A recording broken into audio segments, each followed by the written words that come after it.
Wow, the year flew by, huh? It feels like it wasn't too long ago since I made the last one of these. Anyways, hello, Rocketman Olsen reporting in again for another top video games list. For the new year, things are changing a bit. Starting with this video, we are shrinking down my list from the top 25 video games to the top 20. Hey, let me explain. From here on out, I'm going to be uploading more consistently, and I'm really going to be making a push to grow my channel. To have more uploads, I need to make cuts in areas that don't affect the quality, so length is going to be one of the factors. I only see this as a win, since it's less work for me while only giving my best stuff to all of you. I don't typically update you all with stuff like this, but I need to be transparent with you all so we can be on the same page and understand each other. Now that we've wrapped up on that, let's get to the fun stuff. This year's list was different from the list before, since I actually had a pretty easy time on what games went where, and I made something special to help keep this list refreshing. Stick around to the end of the video to find out. I also felt it would be fun to get my friends involved. I asked my friends for some of their favorite games that they played in 2021 to get extra opinions and recommendations, so if you see their icon pop up during any of the games on my list, that means they also recommend the game. They also shared their love for some other games that didn't make my list. Minecraft was the highest recommendation amongst the group. We also had games like Hollow Knight and Fishing Planet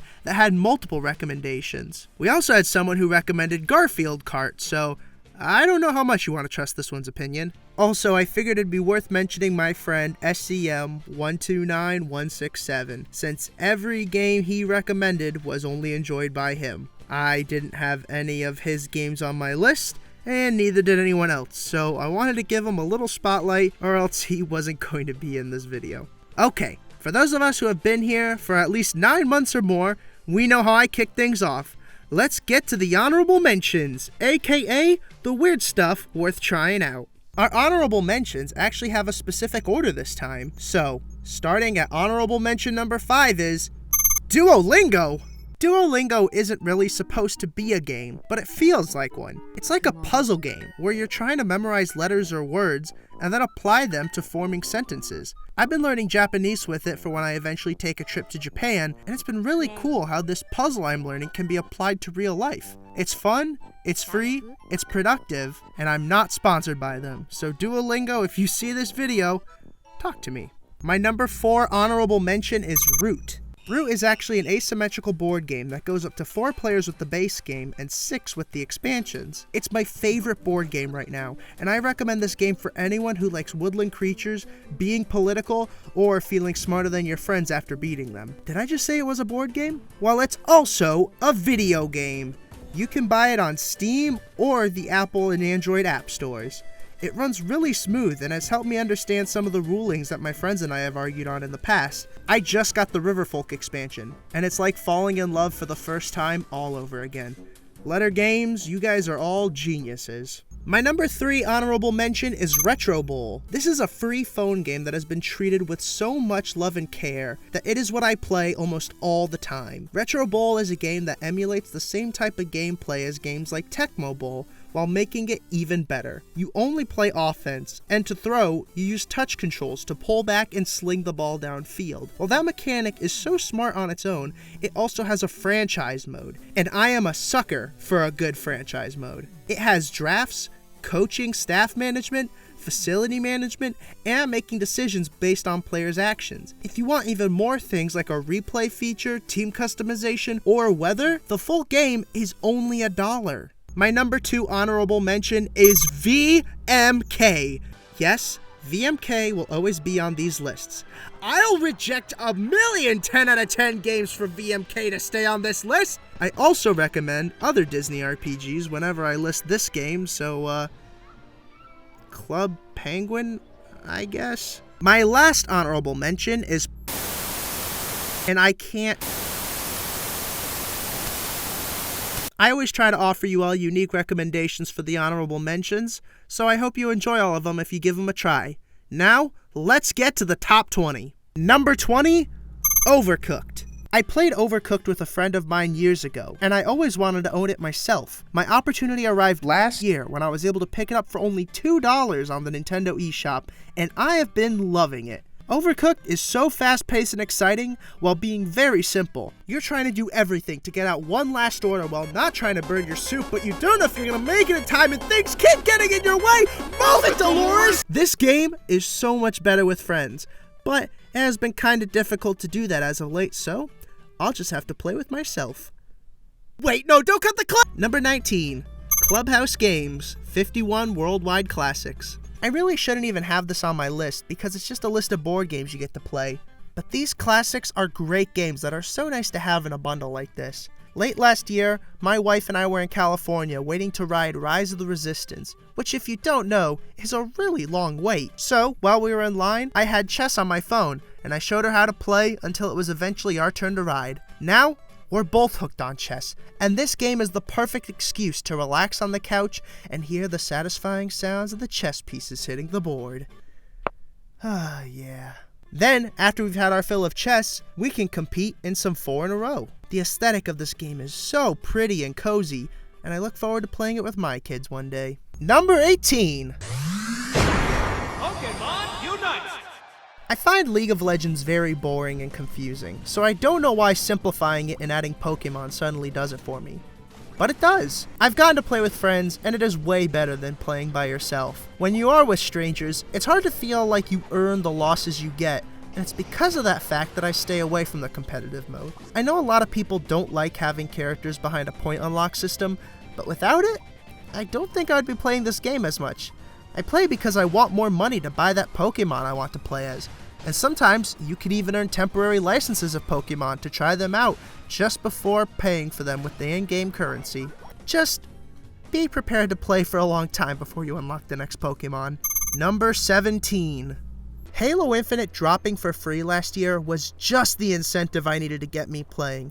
And after playing it, oh man, I didn't really care for it. The big battles have you feel like you're doing nothing if you're trying not to get killed by the skilled players after 10 seconds of being alive. The 4v4 has you getting killed even faster, and Oddball just makes me think about how, I have so many other games I'd rather be playing right now. Don't even get me started on the starter guns. I want to enjoy Halo Infinite so bad because it has so many cool and fun things going for it, like grapple hooks and using vehicles, but I'm a busy enough boy as it is, and I just want to use my free time to enjoy myself instead of feel sad for 20 minutes because I contributed more to the enemy team than my own. Halo has so many cool things about it, and the game is fun when I feel like I can beat my opponents, which is why I purchased the Master Chief Collection when it went on sale, and that game is actually my number 17.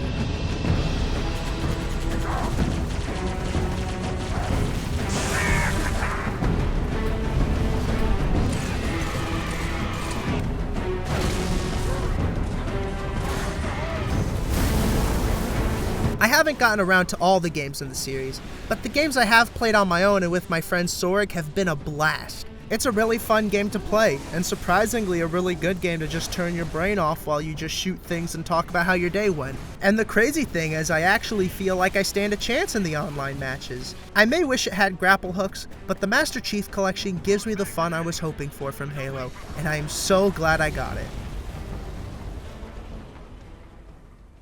Number 16. Nintendo Land.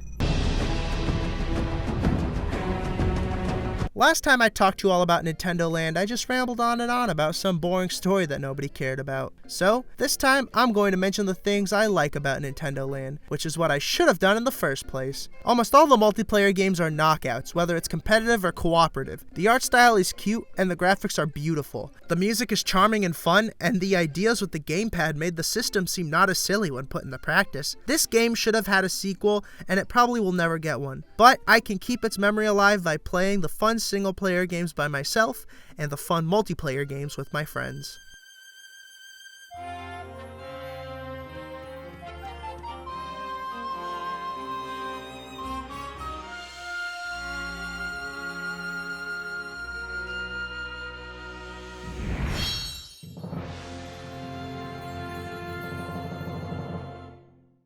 Number 15, LEGO Racers. This blast from the past was what every kid dreamed of when they were given a chance to build their own race car in a video game. Even today, the car building in this game is still very impressive, and barely held back on what you could do and couldn't do. It's a game that gets a bit lazy in the second half, and then has you in one of the most intense and greatest races in the end.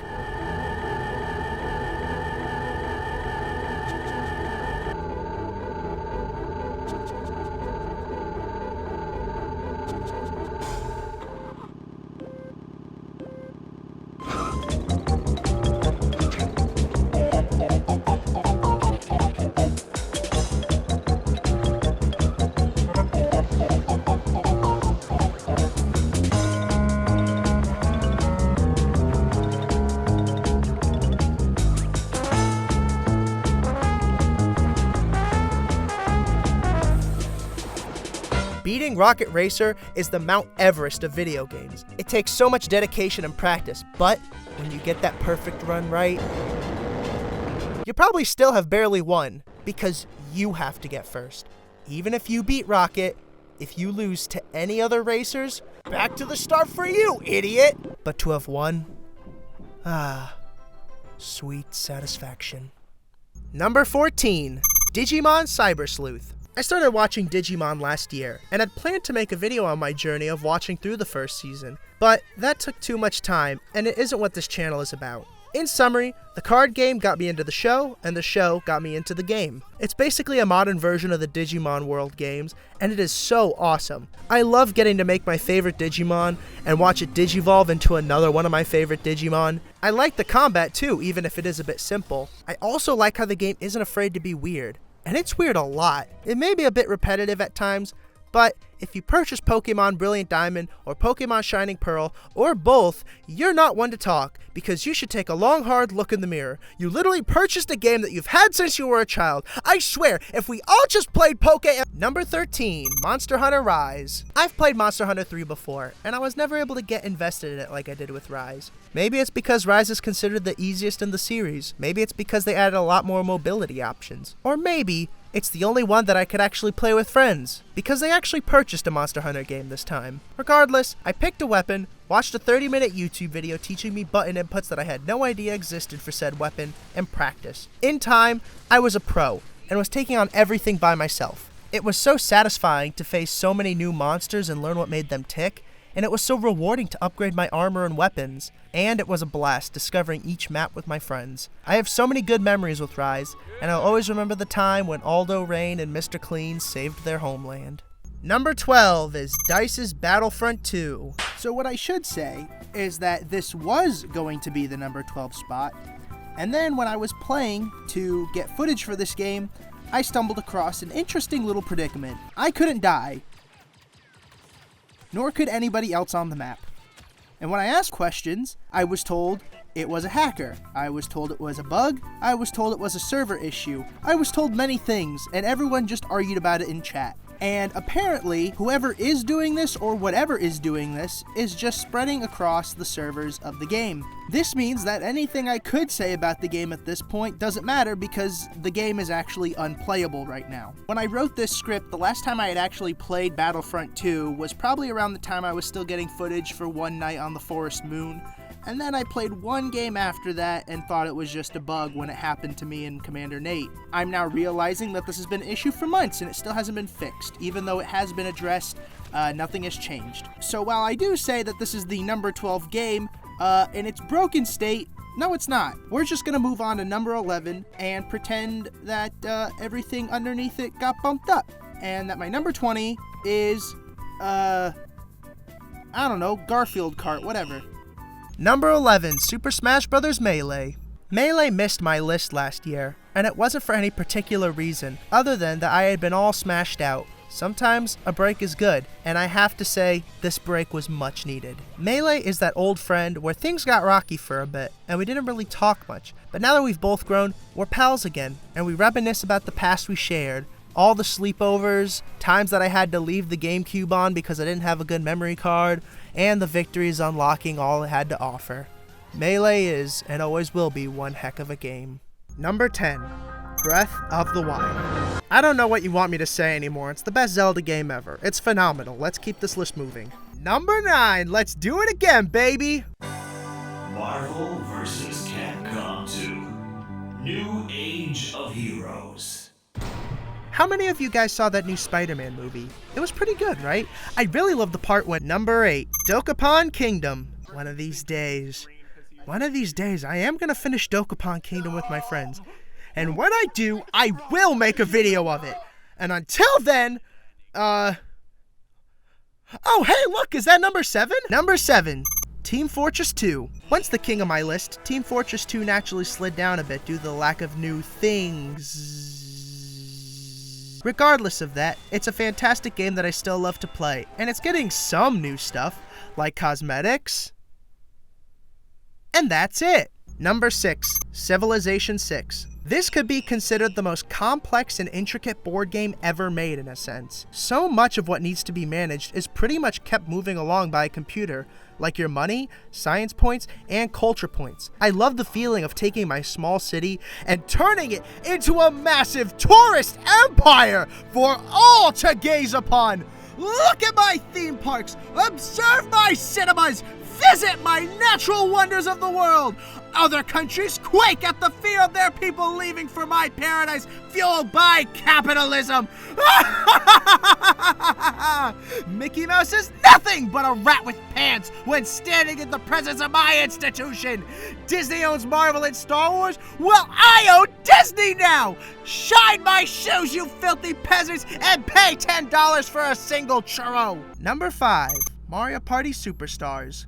Finally, a good Mario Party! While Super Mario Party was heading in the right direction, it still missed the mark when it came to quantity and ideas. This game literally just mashed all the good things of the old Mario Parties and said, "Here, I give up. You win. Take the perfect game and leave me alone." And while it may not be perfect, it's about as close to perfect as we're going to be getting. Yes, this game isn't as punishing as it should be, and yes, there could have totally been at least one more map, but what we got has been a very pleasant experience, and I really encourage this type of Mario Party moving forward. Good job, Nintendo. Good job. Number 4 is Grand Theft Auto 5. Grand Theft Auto 5 is a bit of a commitment to play. It takes forever to get into an online server, and the missions can take a while, especially when some face comes along and blows you up, making you start the whole mission from the beginning again! Hence, why I haven't been too active in it recently. However, there is so much fun to be had, and so much potential to create your own fun, I can't not have this game high up on my list. I plan on getting back to this game soon with some pals, so we'll see what happens. Number 3, ESPN NFL 2K5. I know that sounds like I just said a bunch of random letters and numbers, but this is the best football game of all time. This 2004 legend does so much right in a football game, from the physics to the personalization of teams to owning your own crib. Yeah. This is throwback now. And to top off this masterpiece, you have the legend himself, Chris Berman, giving special SportsCenter broadcasts of your games and other games from around the league. Hey, I'm Chris Berman. Coming up on ESPN. Set to go with Week 2 of the NFL on ESPN. Hi, everyone. I'm Chris Berman. What an incredible feat for a game in 2004. And it was only $30 when it came out, compared to a Madden franchise that was still trying to catch up. If you can make it available to you, play this game. It is the best football you can get in a video game. Number 2, Tabletop Simulator. If it hasn't been obvious from this list, board games have become a huge part of my life. It is a whole new world with fun ways to interact and play with others, and it's this game that has been blurring my lines between strictly a board game and strictly a video game. I love Tabletop Simulator. If I'm not playing with friends, I'm probably discovering new board games or building decks for the next time I play with my friends. I really have to hand it to Berserk Games for making this wonderful canvas that just does everything. And to the community, who replicates board games, brings their own board game ideas, or just memes on everyone. I already know going into this year that Tabletop Simulator is already going to be near the top of next year's list. Now, if you'll excuse me, I'm gonna go play Uwuno in my Tokyo apartment. Hey, I'm gonna have to make you draw more. The color is blue. Oh, screw you. Don't you say screw me, you. I'm doing everything right. You better shut your stupid little mouth. No, you shut your stupid mouth. I'm playing. Your turn again. No, it's not my turn anymore. I win the game. Number 1.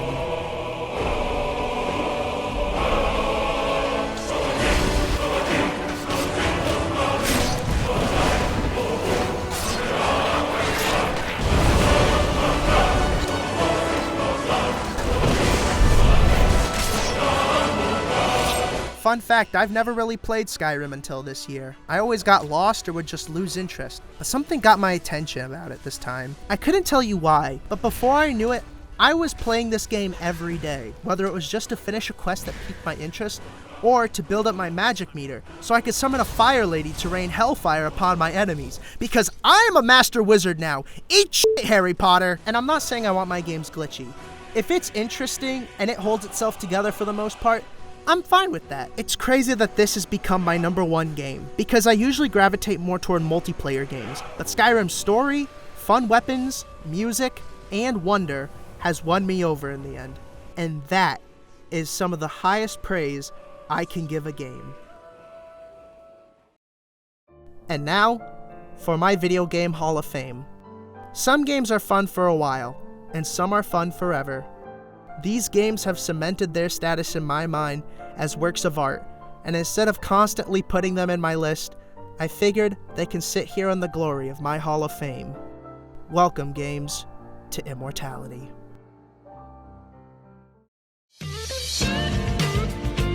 Thank you for watching my video. Here's to making the most of this new year.